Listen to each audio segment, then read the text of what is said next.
The first one pertains to the, as you heard, the FNPF announcement regarding the rate of return for all members of FNPF, which includes everybody in this room, as long as employers are paying your wages and declaring to FNPF. This is unprecedented, ladies and gentlemen. I have to highlight this. A rate of 6% return on your funds is unprecedented.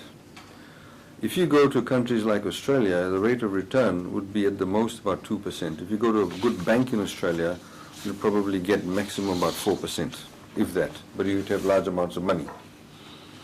Now, what is also unique about this particular situation now with this rate of return is that these rates of return are actually certified by the actuarials.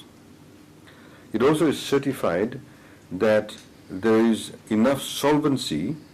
In other words, you have a solvency certificate to say there is enough funds to look after everybody even after they retire. You may recall that there was a report that had come out that said all the funds would finish by 2052, prior to the reforms that had taken place.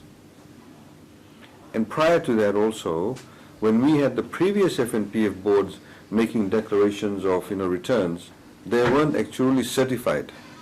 There was no certification regarding solvency. So there is a very, very vast difference between this declaration and the declaration of rates of return previously. Now, in Fiji, if you took your money now and you went to a bank, the maximum you probably get is about 1% in terms of the deposit and the interest rates that you'll get. So we're obviously very glad that what has happened. We'd like to commend the board. We'd also like to acknowledge and thank the Prime Minister, who was Minister for Finance when these reforms took place in FNPF. And in fact, he drove those reforms. He gave his blessings to those reforms. And I know that many people had, in fact, made a lot of statements regarding it, negative comments about it. It even became an election issue, but they politicized a matter that was actually not a political issue. It was a financial issue. It was a commercial issue. It was an issue pertaining to savings in this country. And those reforms have been vindicated now on a number of occasions. And this is another one of those occasions where these reforms have been vindicated. Of course, you know that this rate of return that you are getting accredited, which is $225 million, will across the board go into your individual accounts. You don't pay any interest, you don't pay any tax on it. Also, it's tax-free. If you today went and got that type of return in the bank, you'll pay tax on it. So this is also tax-free. Now, the other point I'd like to make, ladies and gentlemen, is that with these figures and the statistics that are coming back and the certification now regarding actuarial outcomes, regarding solvency certification, we now also have an opportunity, as we've discussed with the board of FNPF, to do a review of the pension payout in 3 years' time. The end of the 3 years will be next year. So they will now be looking at what will be the pension payout, and perhaps that can also be improved for those people who are on pension now for FNPF.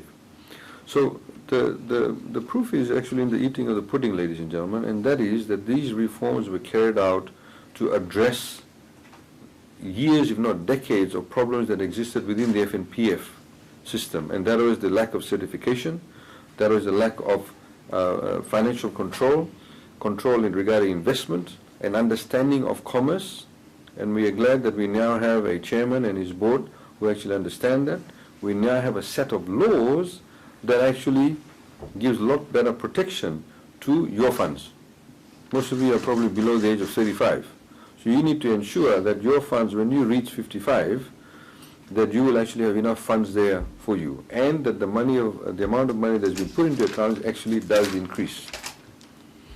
So we'd like to once again commend the board. The government is obviously looking forward to working much more closely with the FNPF board, with the level of independence that has been guaranteed to them, and the level of accountability that has been given to them through the new laws, that will make sure that that is being adhered to.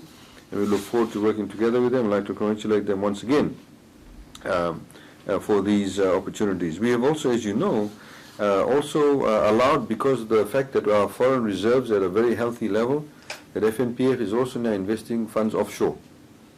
So that liberalization has actually paid off too, because they're able to invest in financial opportunities offshore where the rate of return is a lot better.